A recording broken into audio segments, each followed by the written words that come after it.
Greetings, everybody. Once again, it's Johnny, and I'm here to talk about another fantastic project that is we're helping through our patron scheme. And I'm here with Frankfurt-based artist Sarah Dye. Sarah, brilliant to have you here. First of all, could you just introduce yourself to everyone? Yeah, I'm Sarah Dye. On all my stuff online, I'm called Sarah Grace Dye because I love my middle name and it makes me a bit more visible. And I'm a fine artist. I'm trained as a fine artist. I live in Frankfurt at the moment. I'm from Sheffield in the UK, and I work with paper. I make books and I do a lot of drawing. Right, now that little summary was beautifully concise, and I find lots of people from outside the arts looking and think an artist or only does they do one specific thing. Sarah, you're a great example of someone whose practice kind of spirals into all sorts of different areas. I mean, I wonder if you could just unpack some of those things, like making paper, collections, curating those collections. Talk to me about the evolution of your art practice and where it spreads. That would love to hear you talk about that. Okay, I think I started off. I had very encouraging parents who, when I was small, we had a cupboard in our house full of cardboard, glue, paper, scissors, and I was always encouraged to make things and draw things and document what we did every day. And so I think it was ingrained in me from the beginning. Um, and at school, I'm dyslexic, so I got to a point at school where reading was a bit hard work. So for me, drawing has always been like my basic way of expressing myself. Um, and then I got very interested in taking the drawing off the page. So I got involved in printmaking, a little bit in sculpture, which started with just folding paper really and scrunching paper, and which developed into working with plaster and doing other kind of creative three-dimensional things. In the middle of that, I've done painting as well.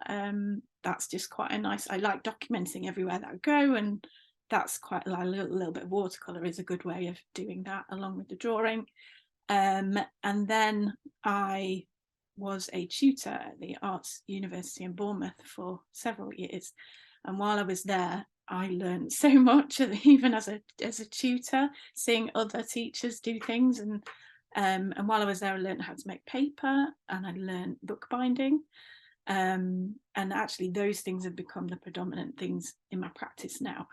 And then at the beginning of COVID, I got stuck in Germany for 5 months with a suitcase of 2 weeks worth of clothes and no materials at all.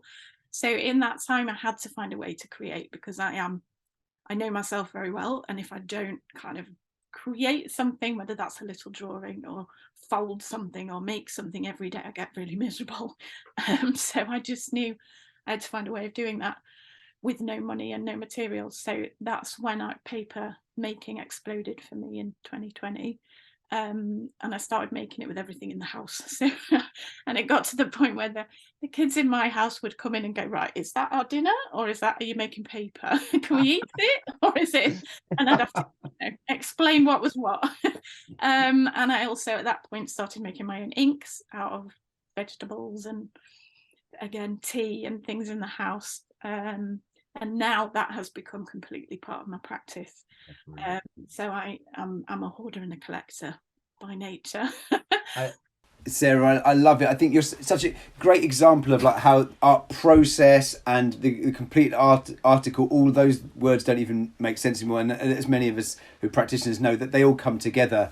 And I think then you produce beautiful work as well as always. It looks like you're reaching towards something while creating at the same time. I think it's brilliant. So you're such a great example of an artist. If I was to show anyone, this is what an artist like. Sarah Dye is an artist, definitely. So, and with all that said, you got a great project, and this is the project that we're helping to fund from the Sputnik patron scheme. Could you give us a little bit more of a heads up on what you're planning and how that came about? Yeah, it came about through a very old friend of mine, an old school friend of mine, really, who for many years lived in Uzbekistan and worked there, building a carpet workshop where they make beautiful silk carpets. And the project was really to help income come back into the city.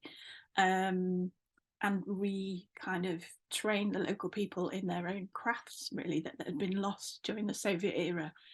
And he is currently just finished writing a book about textiles in Central Asia. And one of the chapters is about paper making. So he asked me if we could have a Zoom and I could show him how I make paper, just so he'd read lots about it, but he hadn't seen it. So he wanted to just see. So while we were doing that, I said to him that one of my favorite things for making paper was dryer fluff from the tumble dryer, because the fibers are really lovely and they make very soft paper. So he said, well, could you make paper with silk? And I said, I don't know, but I'll give it a go. And I got a parcel of silk from Uzbekistan, because they have these tiny little scraps of silk on the floor after the carpet's finished that they just throw away. So the whole project is about working out how we can make a product with their waste materials, basically. So I've been experimenting with these little tiny bits of silk to see if I can make paper, to see if I can make felt as well, and then to see what products I can make with that. So at Easter, I have just booked my tickets. So I'm going on the 1st of April for 3 weeks. One of those weeks will be in Hiva with my friend, translating for me so that I can work with the guys there to show them what I've discovered, really. And my aim is really is to kind of show them something, but then let them get off and see what they can do with it, because I think that they'll be able to take it much further than me once they know the process, if that makes sense. So I'm hoping that it'll be a whole new stream of income for this place by the time we've all finished. Yeah, well, I can't really say how many great strands there are to this project. It's recyclability, like helping people with their earnings. I mean, could it be that this is the first, you're starting a brand new subgenre of paper making? Do you know of anyone else who makes paper from silk scraps? No, because technically you're not supposed to be able to make paper with silk, because it is a protein, because it comes from an animal, and you're meant to make paper with natural organic plant fibers. But I am the kind of person that somebody tells me I can't do it, I'm like, right. Let's have a see if we can't do this. So that's my job now. I love it. And actually, my first experiments have been really good. Brilliant. You have to take a different approach, and the fibers work differently, but I think there's ways and means. So that's my job. I bet there are. So in 2090, when someone stumbles across this video, silk paper making has taken off. You heard it first here. This was the start, the genesis. Sarah, it's fantastic to be able to support this project and you as an artist. And it's brilliant just to be able to connect with you and hear your story a little bit here.